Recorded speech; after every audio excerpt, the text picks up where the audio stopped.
One and only സ്പോർട്സിലേക്ക് എല്ലാവർക്കും വീണ്ടും സ്വാഗതം. ധോണിയുടെ പകരക്കാരൻ അതവൻ തന്നെ. തുറന്നു പറച്ചിലുമായി ശ്രീശാന്ത്. T20 ലോകകപ്പിലെ ആവേശകരമായ പോരാട്ടത്തിൽ പാകിസ്ഥാനെ 6 റൺസ് അകലെ എറിഞ്ഞിട്ടു ഇന്ത്യ. ടോസ് നഷ്ടമായി ബാറ്റിംഗിനിറങ്ങിയ ഇന്ത്യക്ക് 19 ഓവറിൽ 10 വിക്കറ്റ് നഷ്ടത്തിൽ 119 റൺസ് നേടാനേ സാധിച്ചുള്ളൂ. മറുപടി ബാറ്റിംഗിനിറങ്ങിയ പാകിസ്ഥാനെ ഇന്ത്യൻ ബൗളർമാർ വരിഞ്ഞു മുറുക്കി. ആദ്യം ഇന്ത്യയെ എറിഞ്ഞിട്ടപ്പോൾ പാകിസ്ഥാൻ ഓർത്തില്ല, ഇന്ത്യൻ നിരയിലുമുണ്ട് മുതലുകൾ എന്നത്.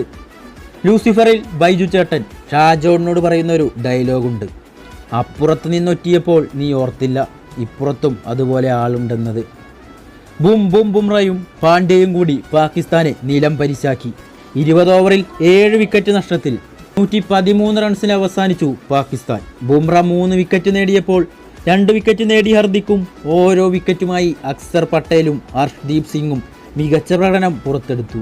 ബാറ്റിംഗിൽ ഋഷഭ് പന്താണ് ഇന്ത്യക്കായി മികച്ച പ്രകടനം പുറത്തെടുത്തത്. സ്ലോ പിച്ചിലും 135 സ്ട്രൈക്ക് റേറ്റിൽ 31 പന്തിൽ 9 ഫോറുകൾ ഉൾപ്പെടെ 42 റൺസ് അടിച്ചെടുത്തു പന്ത്.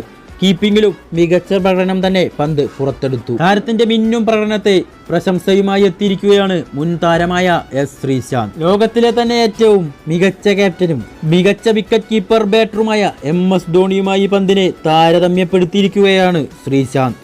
ആർക്കെങ്കിലും മഹീബായുടെ പകരക്കാരനാകാൻ കഴിയുമെങ്കിൽ അത് ഋഷഭ് പന്തായിരിക്കും. ഹർദിക്കിനൊപ്പം പന്ത് ഇന്ത്യയെ നയിക്കുന്നത് കാണാൻ ഞാൻ ആഗ്രഹിക്കുന്നു, ശ്രീശാന്ത് സ്റ്റാർ സ്പോർട്സിലെ അഭിമുഖത്തിൽ വ്യക്തമാക്കി.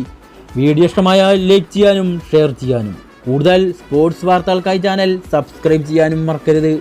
അപ്പോൾ മറ്റൊരു വീഡിയോയുമായി കണ്ടുമുട്ടാം. Good bye.